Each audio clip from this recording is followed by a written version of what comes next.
Mula santri murid kudu andhap asa. Dingkluk ndodok nek perlu ngesot. Demi ilmu. Niki demi ilmu. Demi ilmu. Kula nyucup astane guru kula, Pak. Niku ana dawuhe Kanjeng Nabi rumangsane. Karena kita meyakini, Pak, siji mulyake ping pindho ngalap berkah.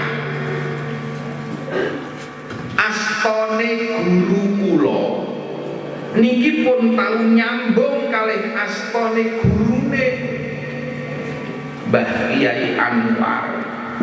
Niku mbiyen nyucuk astane Mbah Kyai Mahrus, nyucuk astane Mbah Kyai Marzuki, guru-gurune Mbah Kyai Marzuki nyucuk astane Mbah Kyai Abdul Karim, Mbah Kyai Abdul Karim nyucuk astane Mbah Kyai Khalil Bangkalan, Mbah Kyai Khalil Bangkalan nyucuk astane gurune nyucuk astane gurune malih, munggah malih ngantos dumugi Imam Syafi'i, ngantos dumugi para sahabat tau nyucuk astane Kanjeng Nabi. Jadi astane kiai niku pun nyambung tekan astane Kanjeng Nabi. Mula Kanjeng Nabi dawuh, sapa sing wis tau nyucuk astane wong alim kama sofahani padha karo nyucuk astane ingsun. Sapa wong sing wis tau nyawang wajahe wong alim, mula wonten adabe niki perlu digenahke teng lare-lare. Nek sungkem karo guru, karo kiai iki dicucuk, lebar dicucuk, disawang wajahe kiaimu, disawang peningale kiaimu. Lah sakniki bocah nyucuk asta niku ora ngerti templek nang pinggiring plek niki kepiye to karepe iki. Tangane guru templekke nang ngene, diwarai, dicucuk, terus sawang wajah kiaimu, sawang wajah ustadzmu. Karena apa? Kita meyakini peningale guru kula niki nate beradu pandang dengan peningale gurune, pun nate nyawang wajah gurune. Wajah gurune nggih nate nyawang wajah gurune malih, nyawang wajah gurune malih, munggah tekan Imam Syafi'i, tekan para sahabat nate nyawang wajahe Kanjeng Nabi. Mula dawuhe Kanjeng Nabi ya jelas, sapa sing seneng nyawang wajahe wong alim padha karo nyawang wajahe ingsun. Niku lho para rawuh. Itu yang kita pahami bareng-bareng. Ora mung sak derma nyucuk mundak-munduk ning ora ngerti dasar. Niku jenengane tabarruk kang ngalap kadang kula jenengan nyucuk astane kiai kalih maringi bebungah. Kula sowan guru kula nggih sak wajare kula, sak duwe-duwene kula aturke, Pak. Krana panci didhawuhke kiting taklim meneh sing ngerti ya sing ngaji kok nggih. Pancen nek Wong bodho ki ora pinter kok nggih. Angel. Dadi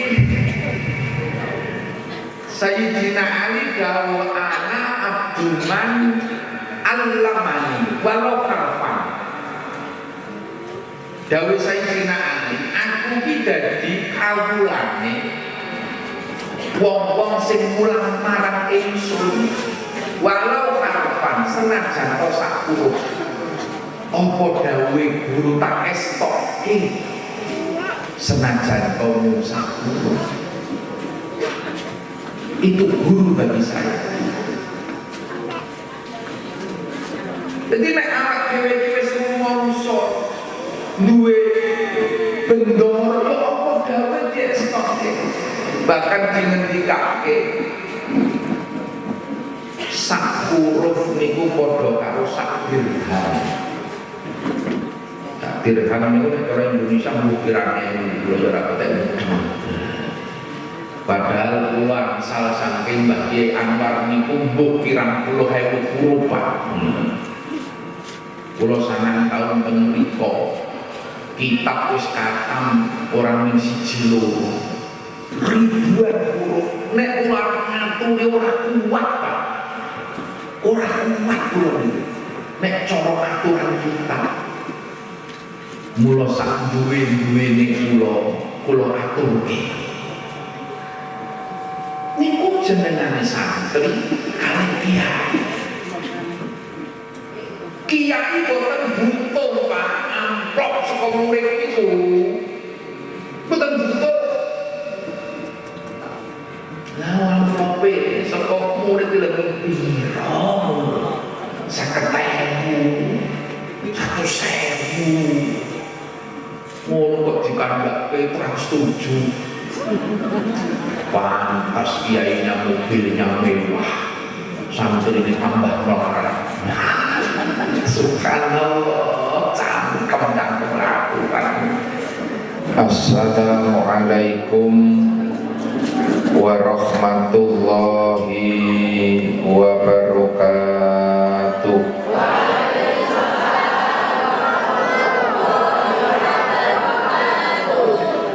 Bismillah, alhamdulillah, alhamdulillahilladzi arsala rasulahu rahmatan lil alamin. Wassalatu wassalamu ala asrofil anbiya'i wal mursalin Sayyidina wa maulana Muhammadin wa ala alihi wa ashabihi ajma'in, amma ba'd. Ulama anal kiram ingkang kita mulyakaken, para alim, para kiai, sesepuh bini sepuh, linangkung dumateng Bapak Kiai Ahmad Fauzi minangkani Kepala Lembaga Madin Al-Amin, dalah sedaya ustaz ustadzah ingkang kita mulyakaken, wonten ugi Bapak Ustaz Ahmad Ridhowi, Imam Masjid Baitul Amin, dalah sedaya takmir masjid ingkang kita mulyakaken, bapak-bapak pengurus Jam'iyah Nahdlatul Ulama Suriyatan Tanfidiyatan, Ibu Kepala Desa dalah sedaya prangkatanipun ingkang kita hormati, lumeberipun dumateng Bapak Ibu Wali Santri, adik-adik santri, putra-putri ingkang kula tresnani, hadirina wal hadirat rahimani rahimakumullah. Alhamdulillah wa syukrulillah. Dalu menika kita waget sareng-sareng hadir saperlu kita nginggahaken raos syukur tasyakur lil ikhtitam.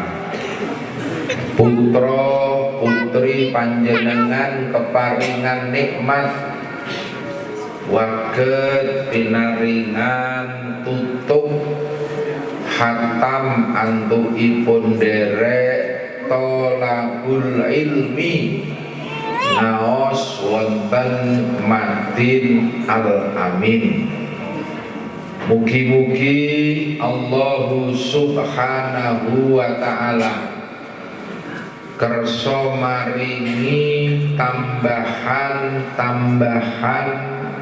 nikmat dumateng kula panjenengan. Allahumma amin. Keranten Allah panci sampun janji Pak, la in syakartum la azidannakum. Kapan kowe kabeh padha gelem syukur, gelem matur nuwun marang nikmat-nikmatku, dawuhe Allah, la azidannakum. Allah bakal maringi tambahan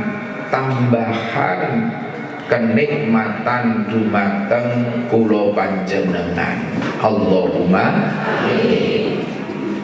Sepindah doa tasyakur kita khususkan kagem putra putri panjenengan. Mugi-mugi lare-lare niki diparingi tambahan nikmat yang berupa himmatun aliyah, diparingi tambah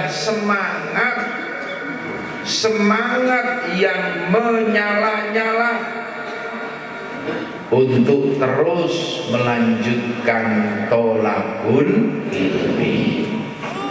Himmah niki penting, cita-cita yang tinggi, semangat yang kuat. Kranten perjalanan putra putri panjenengan niku tasih tebih. Bocah-bocah nembe khatam juz amma, alhamdulillah. Putra-putra nembe khatam Al-Qur'an bin nadhar, alhamdulillah. Ini baru satu tahap. Khatam ini bukan berarti selesai.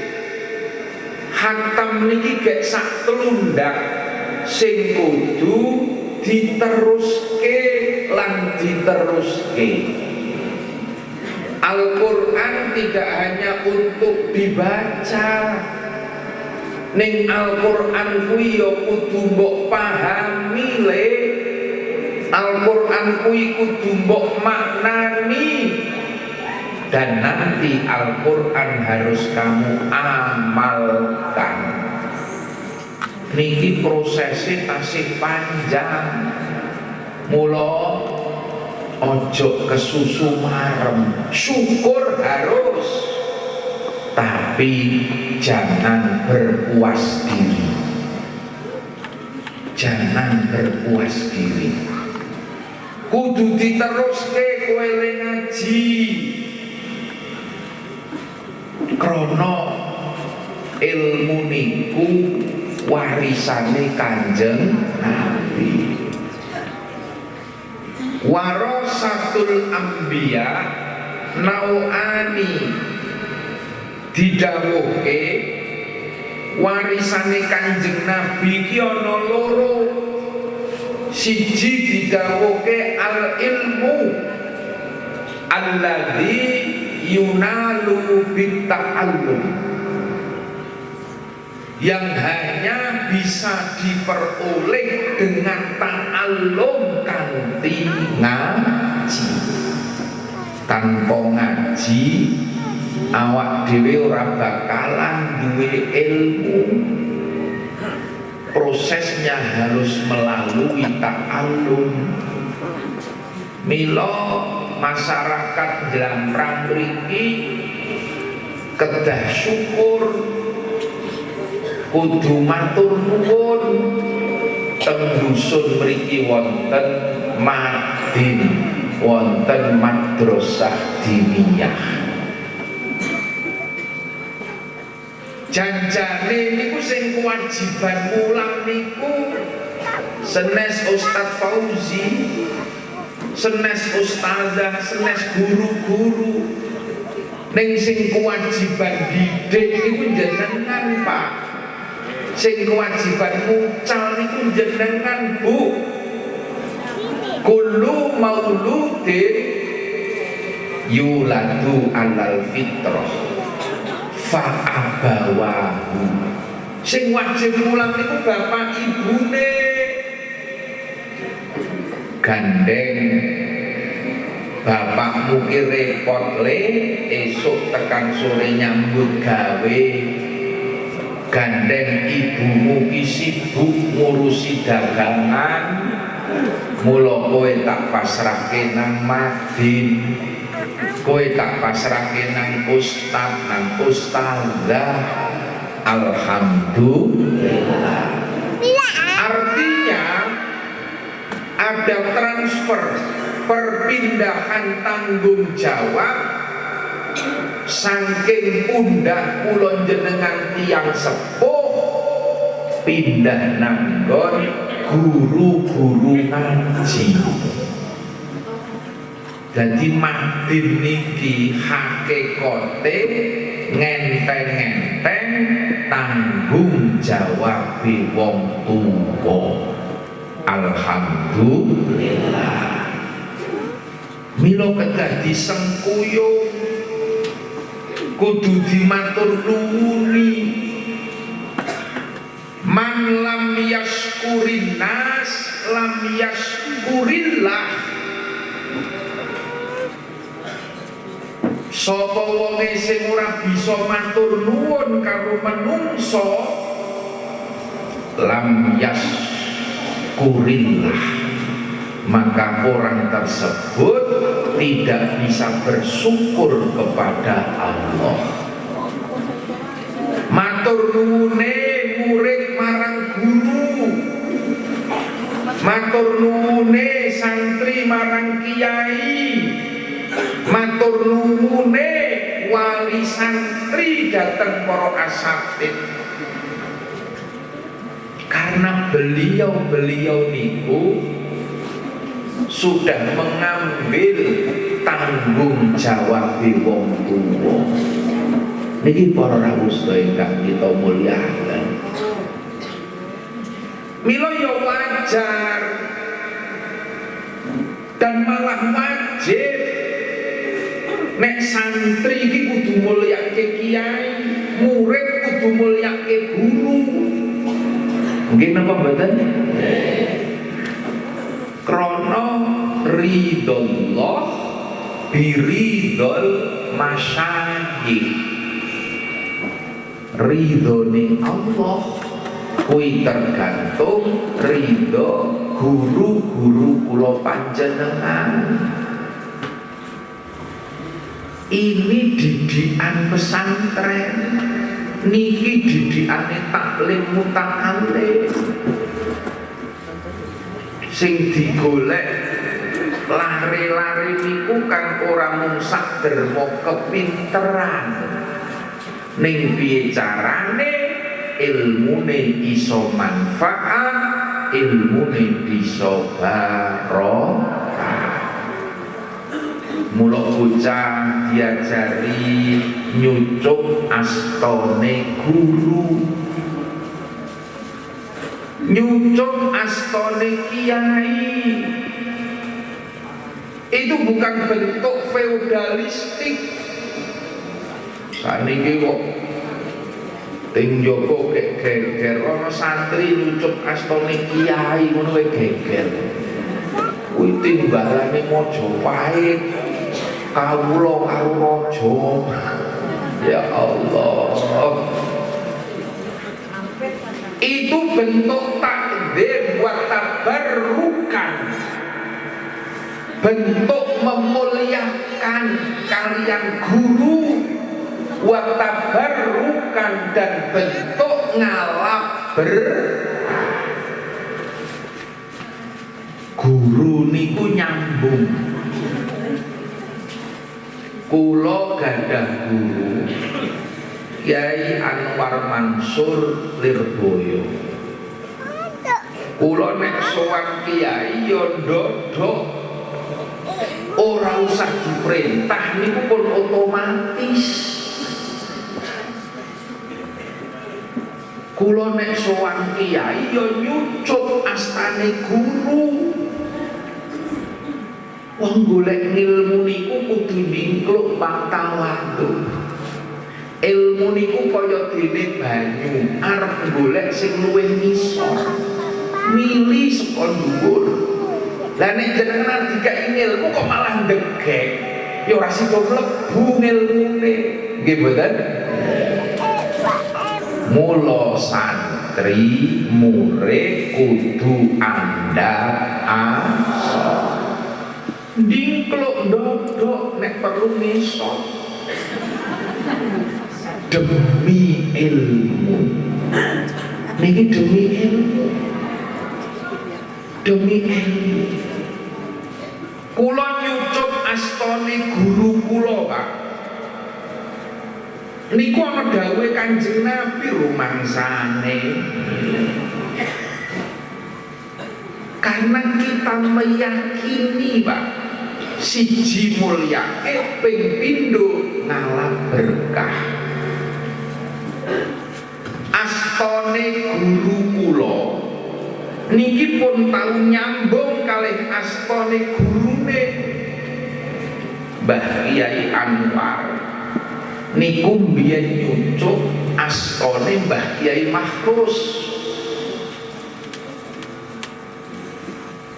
Nyucup astane Mbah Kyai Marzuki guru-gurune.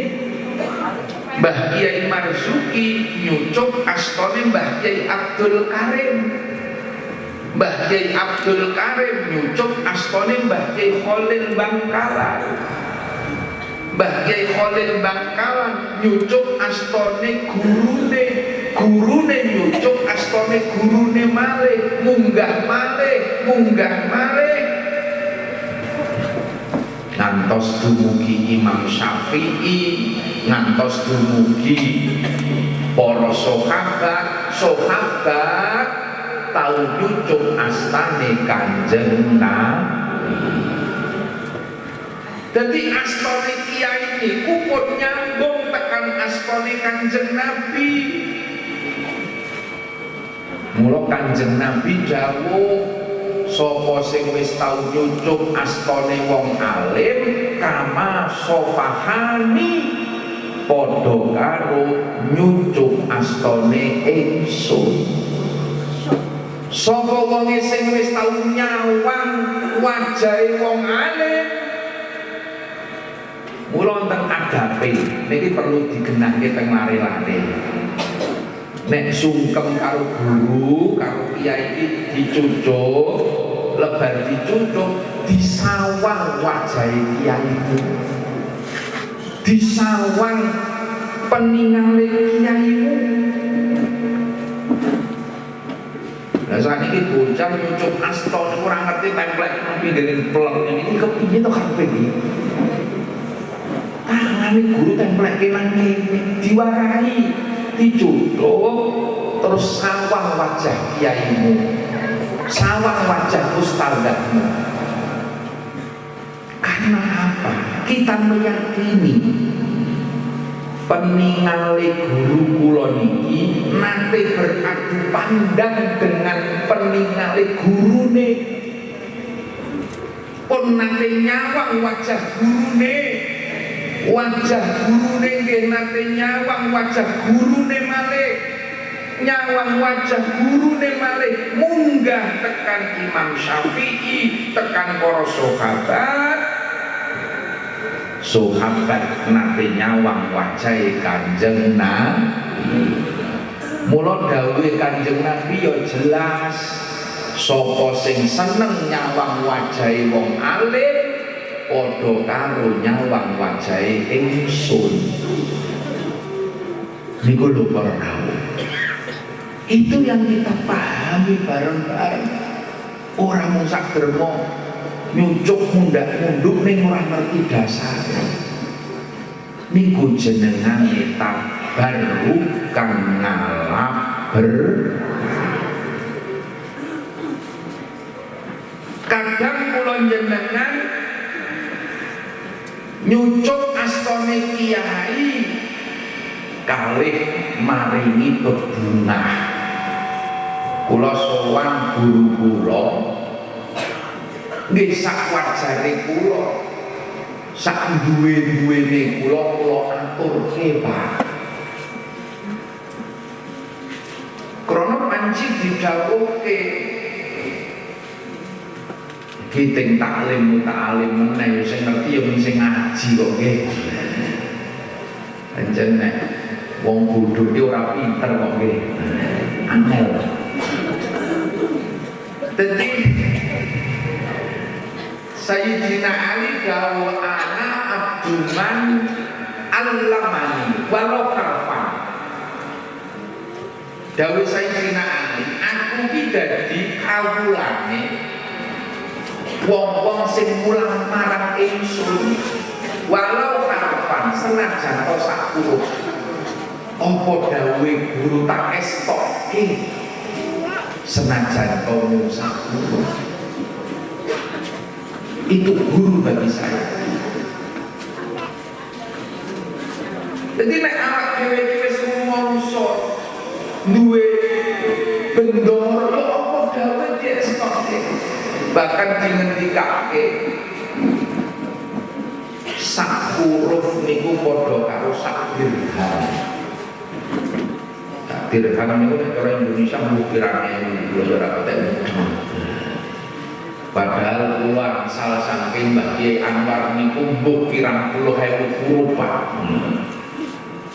Kula sangang taun teng mriko kitab wis katam ora mung siji loro. Ribuan huruf nek kula ngaturi ora kuat Pak.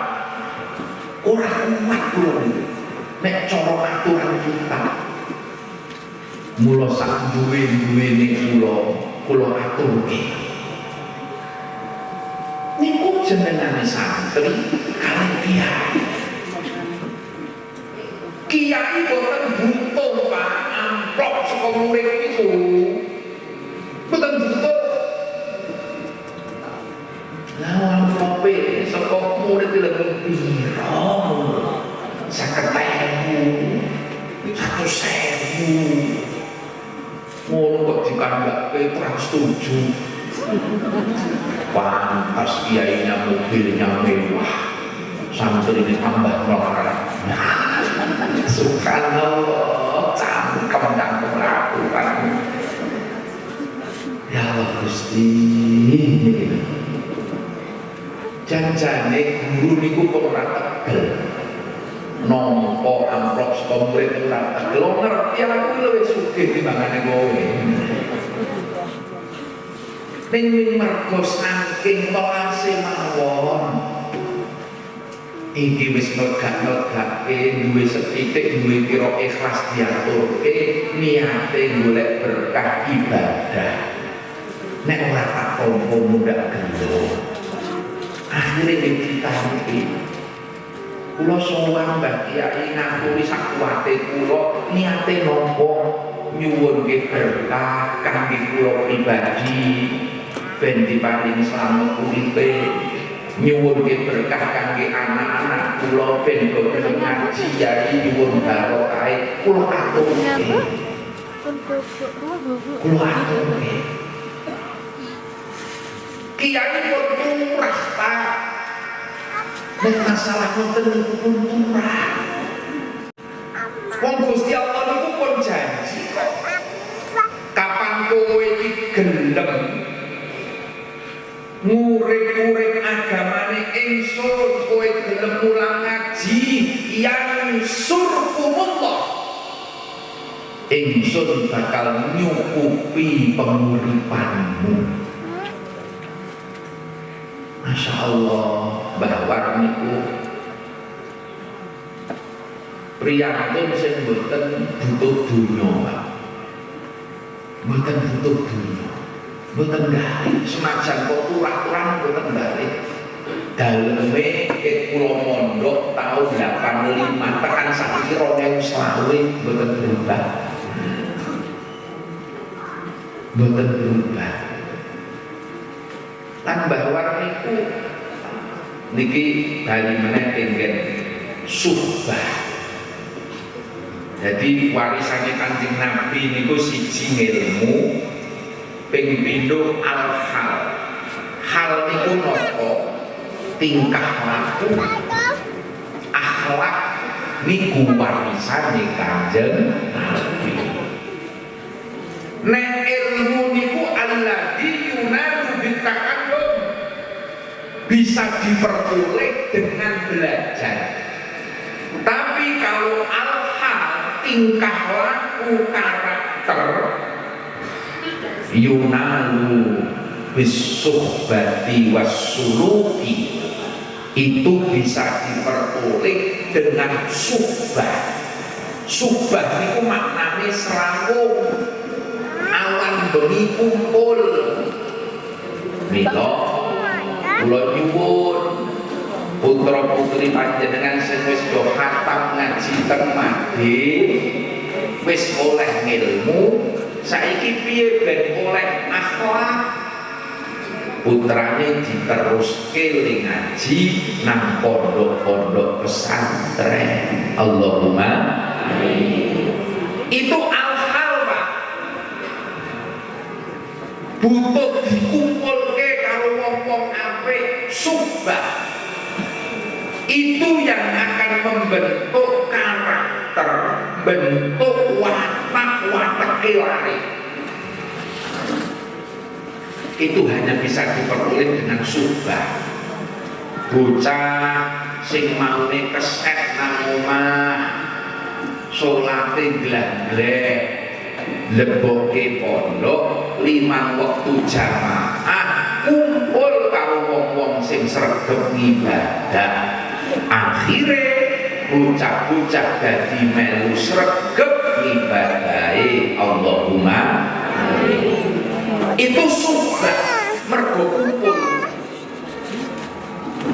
Bocah sing maune nang omah sugal-sugul bedigasan, omongane kasar. Begitu mlebu pondok, kumpul karo wong-wong sing duwe adab unggah akhirnya sing bedigasan, bocah akhirnya sodo dingklo andap sing maune omonge kasar. Sakniki-niki duwe anak iso ngomong alus, iso basa niku wis termasuk mahal. Nggih bener.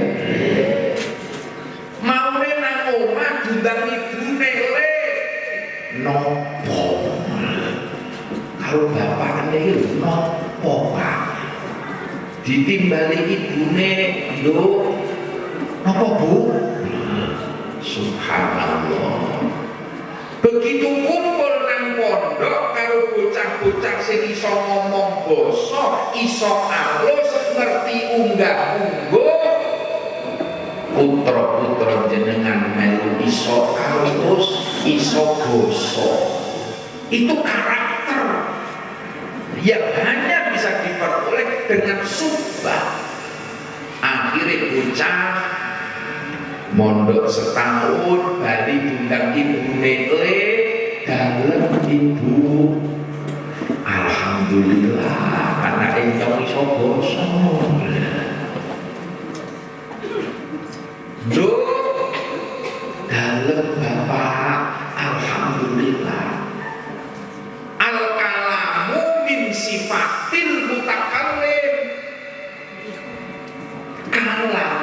guneman niku nuduhke sifate menungso sing omong dibentuk dari perkataan.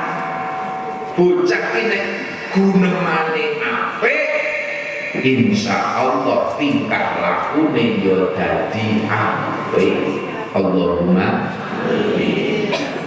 Itu dibentuk dari subah, dari perilaku. Bocah teng pondok niku dilatih magang bareng sak lengser ben iso mikirke kanca. Orang mangan mikir warek-wareke dhewe iki jatahe kancaku coba mangan le. Diajak masak bareng kebersamaan. Bocah nang pondok arep adus antri dilatih ben dadi bocah sing sabar. Maka pesantren itu tidak hanya mencerdaskan akal pikiran, lebih dari itu pesantren niku arep mbentuk watak elare akhlakul karimah. Dilatih apapun. Di pesantren niku ana istilah ro'an. Niki wingi ya nembe viral. Santri-santri dijak ngecor bareng-bareng. Niku nek ning desa kan bangun masjid bareng-bareng reguduk do kerja bakti. Nggih napa boten?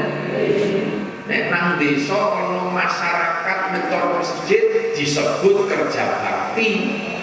Giliran santri bareng-bareng ngecor pondok ditulis kerja paksa. Iki nalare piye? Pancen maha benar netizen dengan segala firman-Nya. Cangkem-cangkem netizen itu. Ya Allah. Jadi nek pondok niku gek duwe gawe, ngecor ki ora bendina. Paling setahun ping 3 ping 4. Kapan pondok duwe gawe ngecor, bocah-bocah digepiake. Supados napa bocah iki ben ngerti karo gawean. Mosok pondoke dhewe duwe gawe kok malah tengok-tengok turunan kamar. Ayo medhot nyambut gawe. Ini untuk melatih kepedulian bocah-bocah ben sesuk bali mondok tekan desa iki dadi wong sing tandan gawe, wong sing entengan. Nggih bener? Tanggane digawe regudu mangkat, masjid digawe regudu mangkat. Itu karakter, Pak. Bocah itu sakiki nek ora dilatih ngoten niku, Pak. Orang yang pondok bentuk anak-anak hari ini individualistik, bocah nafsi mau mikir butuhe dhewe. Namun masing-masing nyekel HP niku iki tanggane obongan ora ngerti, Pak.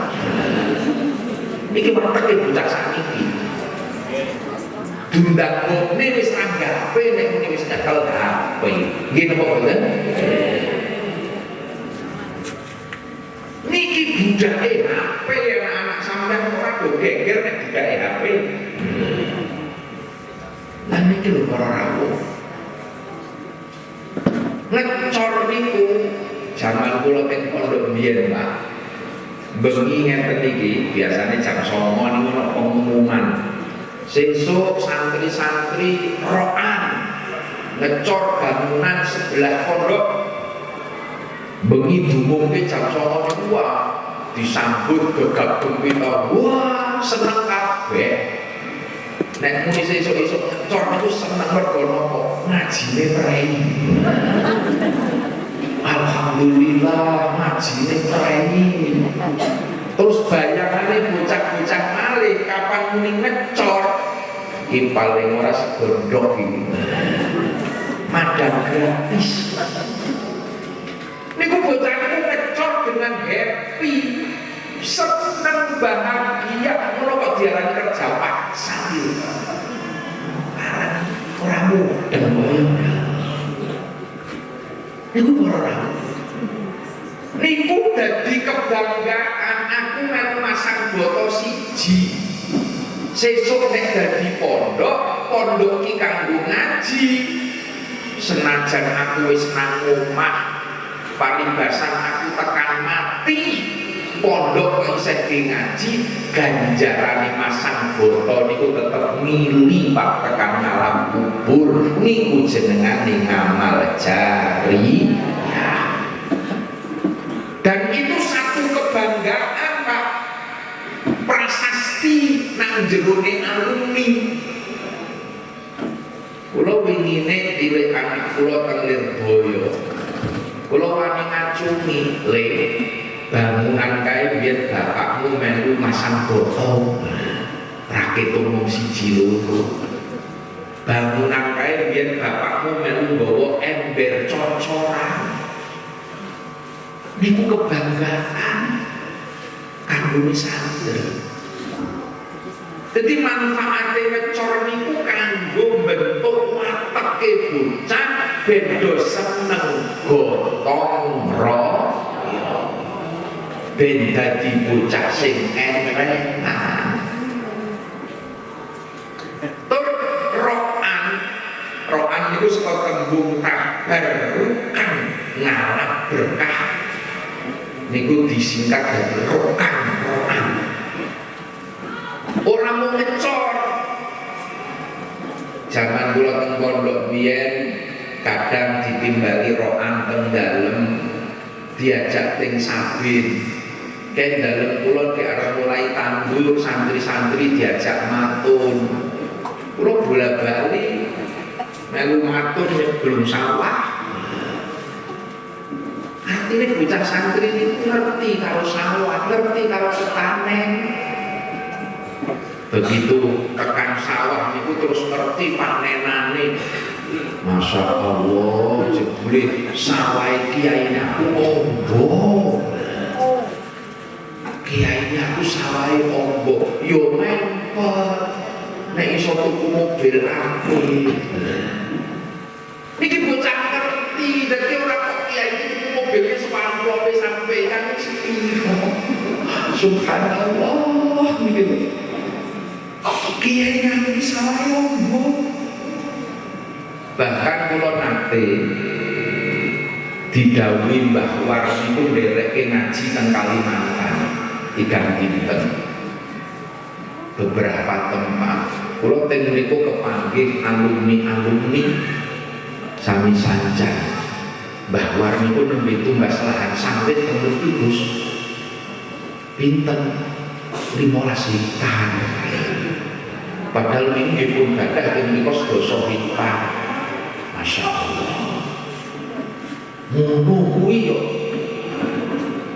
Dalem iki ora dibangun dumes wae mboten. Mobil zaman semono yo Innova. Krono hasil bumi kiai niku kanggo nyukupi santri. Teng Lirboyo niku ora kabeh santri niku nyamu, Pak. 40.000 santri niku mungkin ngocak 1.000, 10.000 sing ora ragat. Niku sing nyukupi kiai-kiai. Ya Allah, niki. Mula lara ati santri karo kiai niki mboten niku. Kaya nopo ikhlase kiai awan bengi ngopeni santri. Nek awak dhewe ngaturi bisaro amplop nang kiai niku semata-mata awak dhewe sing butuh ngalap berkah. Bahkan nyuwun sewu berkah niku kaya wong mancing nek cara Jawane. Jenengan ki pancing iki lah pangane umane cilik nggih mboten. Paling cacing, paling ning mulai gede napa luwih cilik? Luwih cacing oleh sakmene. Jadi barokah iki mancing. Kula ngaturi Mbah Kyai sekedhik iki ngarep-arep muga-muga usahane teng griya tambah lancar berkah panjenengan Mbah. Alhamdulillah tambah lancar. Mula mergo barokah Kyai ngoten niku tidak sedikit Pak. Kula nate diceritani nek jenengan mungkin nggih nate semerep Kyai Mustofa Bisri Gusmus niku nggih alumni Lirboyo. Gusmus niku nate Pak suwijine wekdal wonten tamu ujug-ujug mriku beto kontak mobil kali STNK. Kyai ana apa? Niki kula badhe nderek tabarukan ngaturaken mobil. Gusmus langsung duka. Mobil saka ngendi?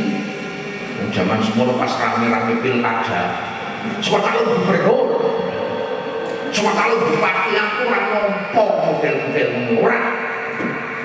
Terus yang uang berokok mboten Kyai mboten iki saestu saking gadane kula piyambak. Dilempeng sing ngeterke mantune Gusmus. Nggih, Pak, niku kabungane piyambak. Saestu Kyai kula badhe nderek mondhoke mobil kula. Monggo jenengan agem. Dadi santri iki yo kadang ana mobil barang Pak. Niki nderekke ngaturi mobil Innova anyar diaturke. Nek jenengan semerep plate nggon Gusmus K1 AI KU Kyaiku. Kowe teng pundi niku mobile Gusmus. Niku Innova anyar.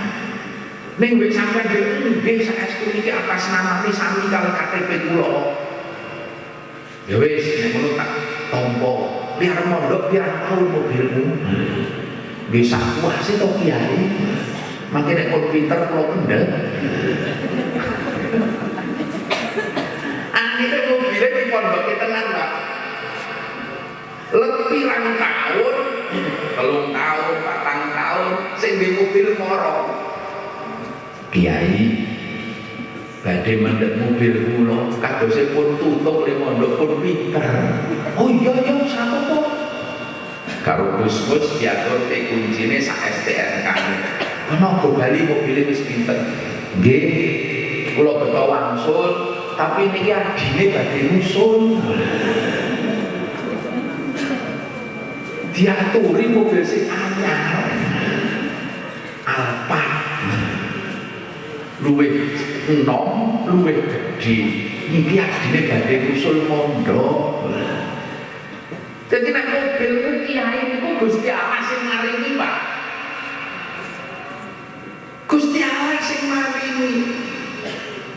Karena kiambak iki pun Masya Allah paling penak niku jenengan magang dadi pegawe Gusti Allah. Lah wong jenengan dadi pegawe negara wis ngerti kok negara nggih kebutuhane ben mulane ono gaji pokok, iki ono tunjangan, ono mobil dinas, ono rumah dinas. Niku gek mung negara.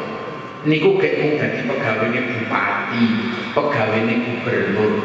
Apa meneh awak dhewe nek magang dadi pegawene sing gawe negara. Dadi pegawene sing gawe bupati, sing gawe menungso. Allah paham. Kula ngalami kiambak, Pak. Kula zaman awal wangsul saking Lirboyo. Kula mulai ngaji teng griya, terus diundang kalih tangga kiwa tengen desa.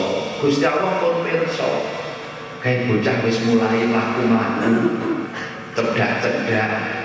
Karo Gusti Allah diparingi sepeda motor, iki kendaraan dinasmu. Dikai sepeda motor. Setahun 2 tahun kula mulai mlaku-mlaku teng Wonosobo, mulai diundang teng Temanggung. kampung. Wah nek adoh kadang udan, kadang panas. Gusti Allah ya melas kok. Gusti Allah ki Maha Rahman Rahim. Kae mesake pegawene aku nek udanan karo Gusti Allah dikai gledhegan gitu. Diparingi gledhegan Gusti Allah. Kalau kelingan yang pertama diparingi kijang super karo Gusti Allah. Diparingi kijang, alhamdulillah iso mlaku. Terus diundang malih rada-rada ana alumni luar Jawa, Kalimantan dan Lampung dan yo nek ado aja numpak mobil kesel kowe. Gusti Allah ditukokke tiket numpak pesawat ya. Niku Gusti Allah sing nukokke. Gusti Allah niku paham. Nek Gusti Allah ora butuh SPJ. Nek wis diculke ya cul, ora njaluk SPJ kaya bupati nugaske jenengan kan bali kudu nggo SPJ njaluk stempel. Nggih bener. Lha sakniki kula nyerah leren, Pak. Tur kula yo duwe bojo.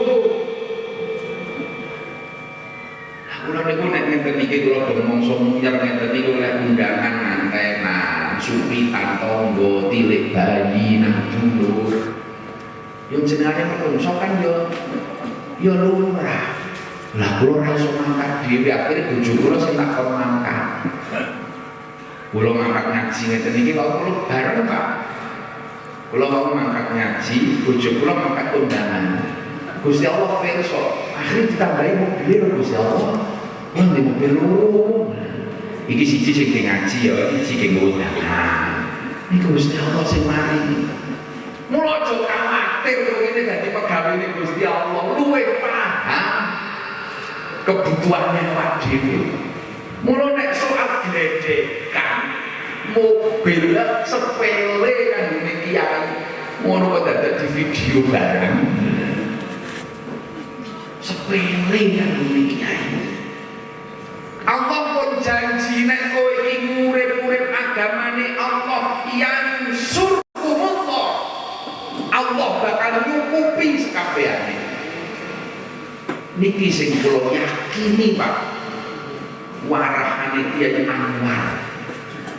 Mbah Wardian dawuh aja kuwatir kowe mulang ngaji. Engko dicukupi lho Gusti Allah. Cukup. Saestu, Pak. Alhamdulillah. Kula goro-goro barokah kiai niku. Kula ngaji, akhir dicukupi kabeh. Wis arep nang ditekan pucuk donya kok lambat. Kula ngaji teng Amerika sak kurang. Mubeng nang Amerika yo ora paket pasar blas. Bali malah disangoni. Kula ngaji teng Korea, ngaji teng Afrika. Kula nate teng Aljazair, kula nate teng Maroko.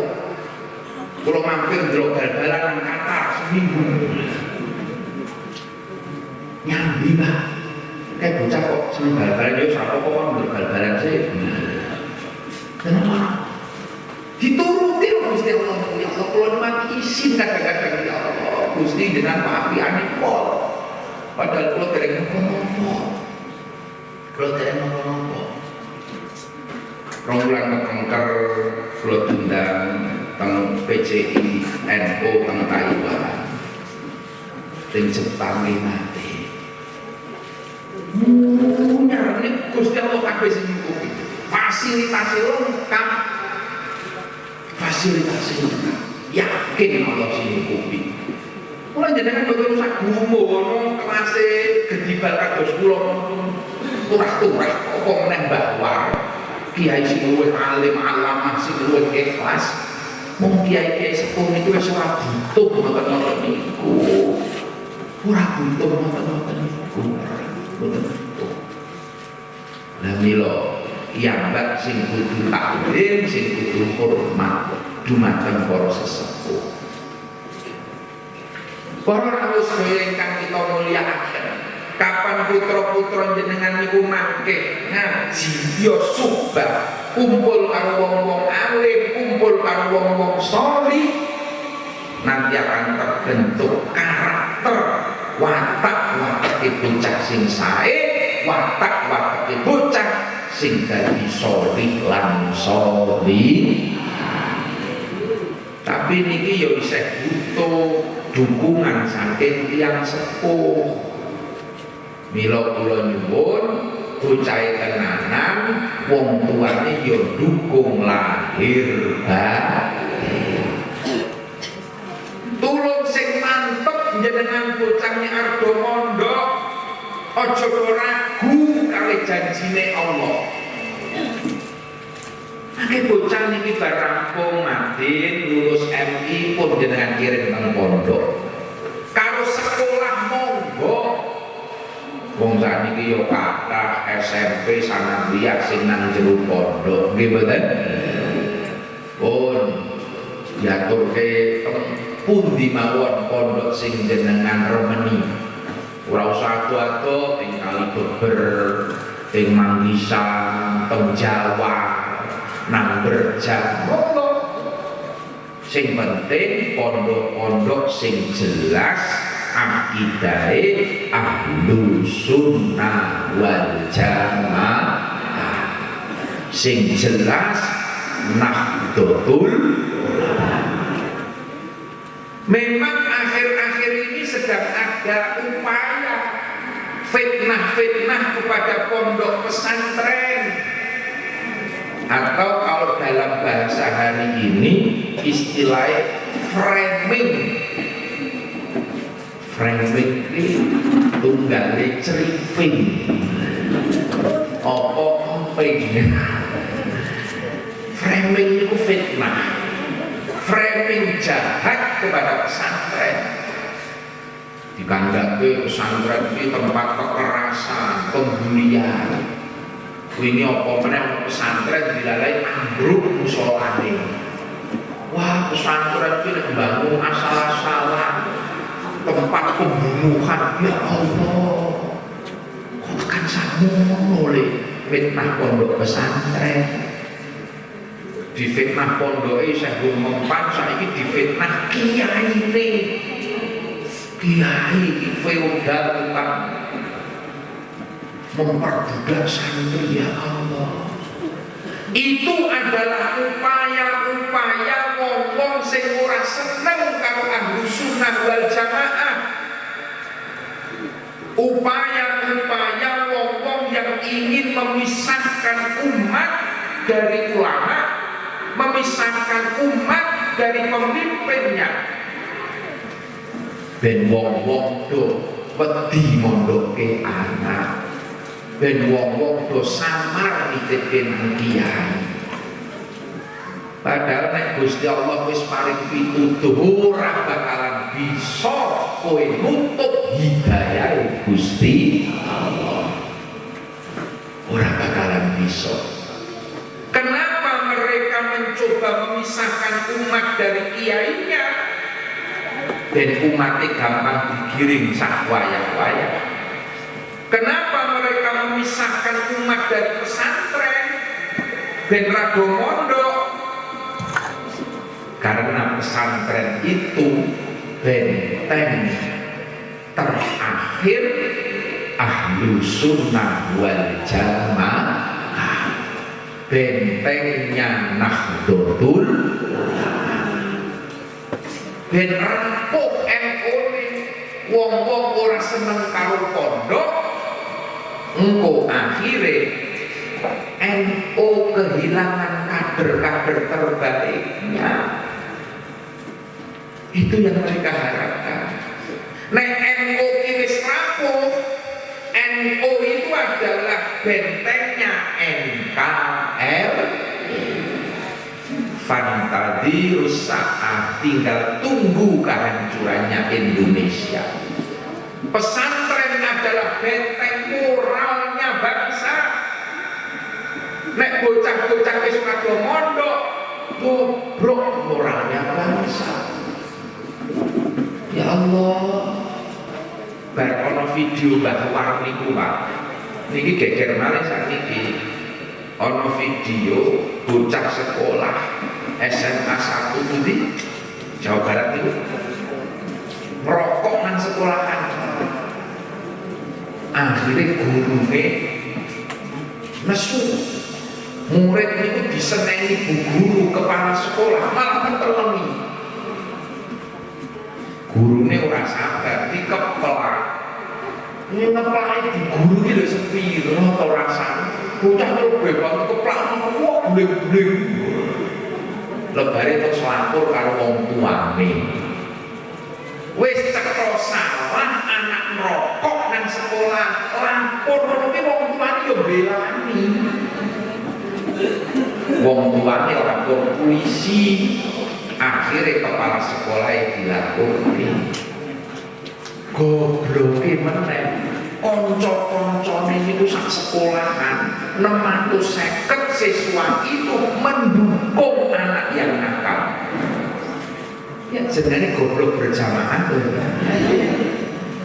Pokoknya kita akan mogok sekolah sebelum kepala sekolahnya ganti. Sing keplak wong itu dilalai gubernur itu mbok lho ya.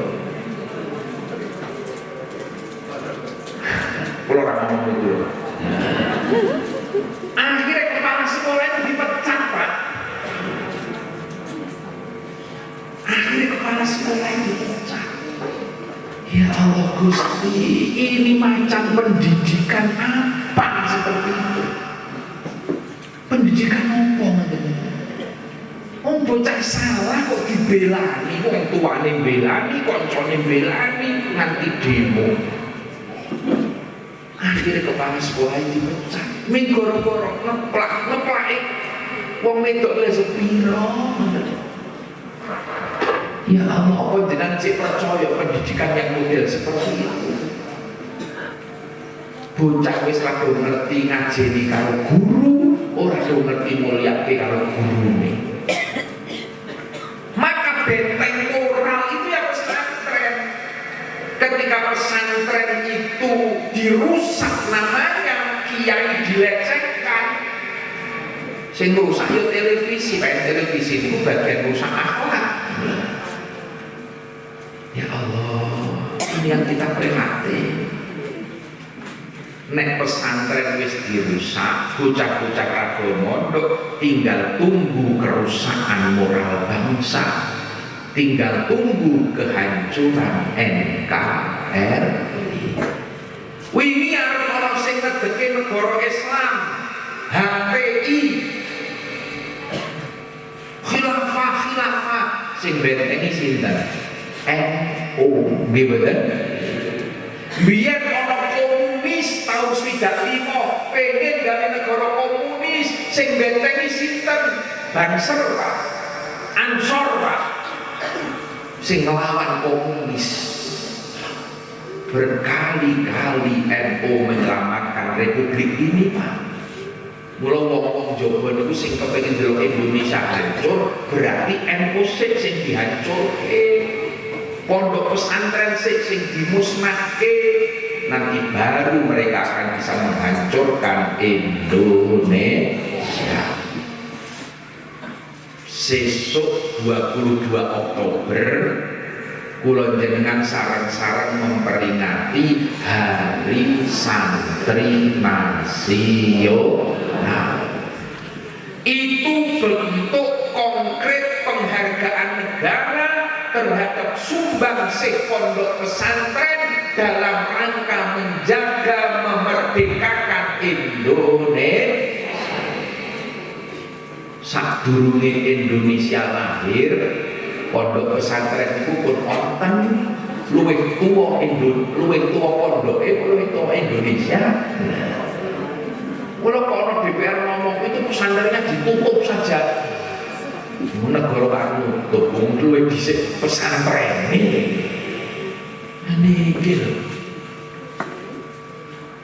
22 Oktober niku Pak, riwayate Indonesia habis merdeka tahun 45. 47 itu London itu balik meneh nang Indonesia. Orang ngakoni kemerdekaan arep jajah malih. Akan akan masuk lewat Surabaya bonceng pasukan nikah. Weruh ngoten niku Bung Karno ketar-ketir lho iki bahaya nek londo teko meneh jajah meneh. Akhirnya Bung Karno sowan Mbah Hasyim Asy'ari pendiri NU. Pripun niku Kiai?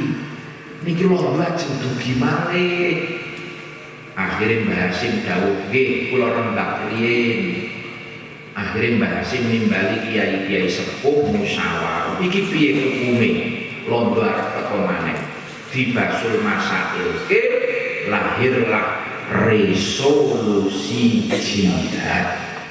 Mbah Hasyim ngedalaken fatwa fardhu ain, hukume kanggo wong Islam Muslim balen yang bertempat di sekitar Surabaya, di Jawa Timur untuk bersama-sama berjuang mengusir penjajah. Fardhu ain. Begitu Kiai dawuh ngoten niku Pak, kudu tandang kabeh. 10 November wajib mangkat nang Surabaya.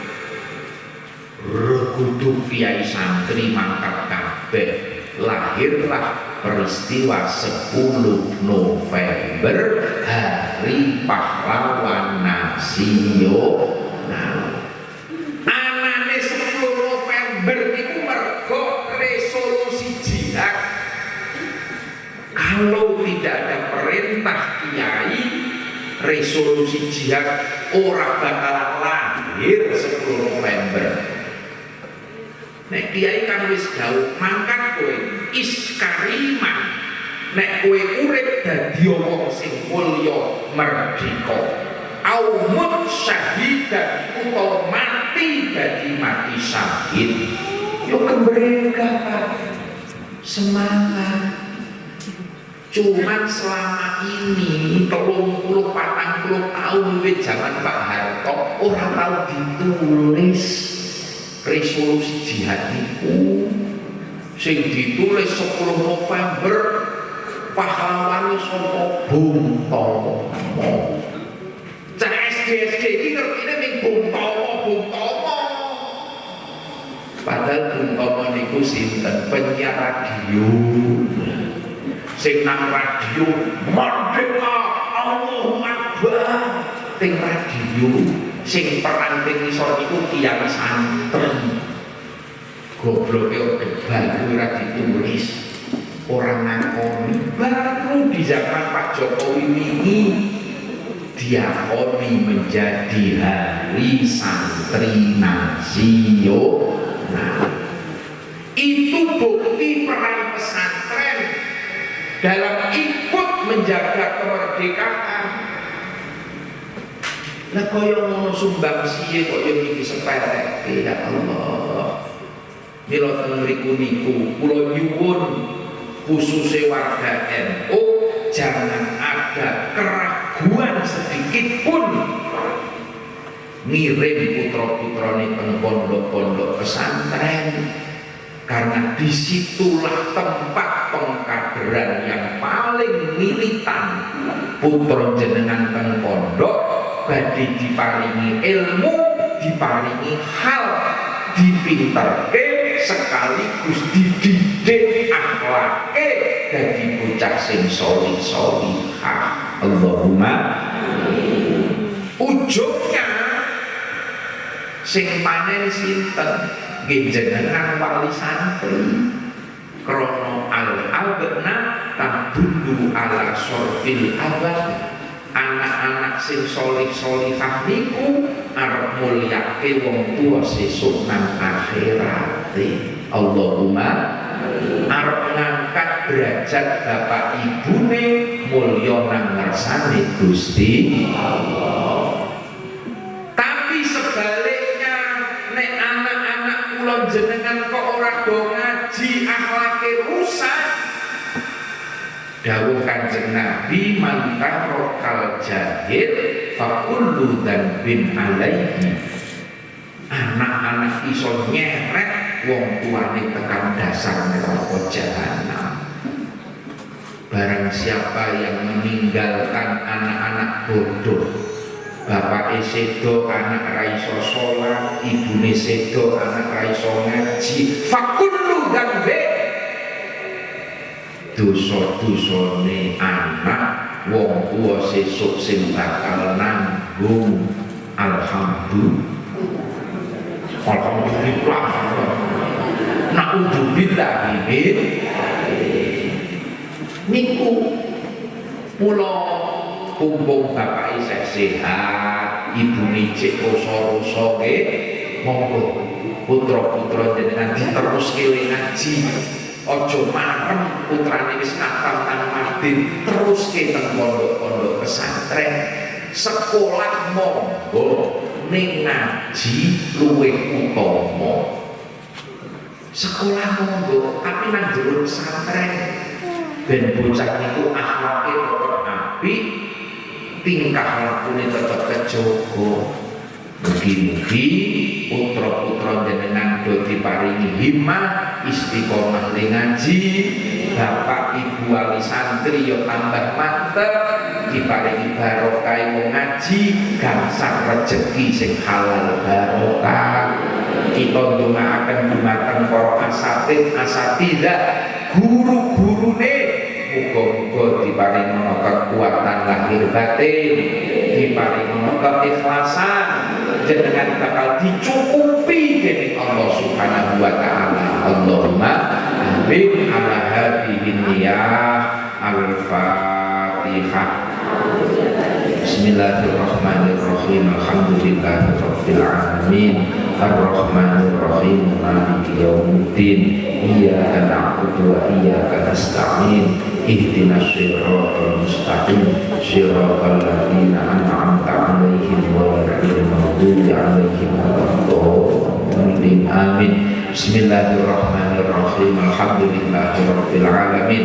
Hamdan yuwafi wa yukafi'u mazidah. Ya Rabbana lakal hamdu kama yanbaghi li jalali wajhikal karim wa 'azimi sultanika. Allahumma shalli wa sallim ala sayyidina Muhammad wa ala ali sayyidina Muhammad. Allahumma ighfir lana dzunubana khatayana wa kaffir anna sayyi'atina kullaha. Ya Allah, Allahumma bijahi nabiyyikal mustafa rasulikal muqaddas hasil maqasidana maqasidat di maqasidat dunya maqasidal akhirah. Allahumma rabbana atina fid dunya hasanah wa fil akhirati hasanah wa qina adzabannar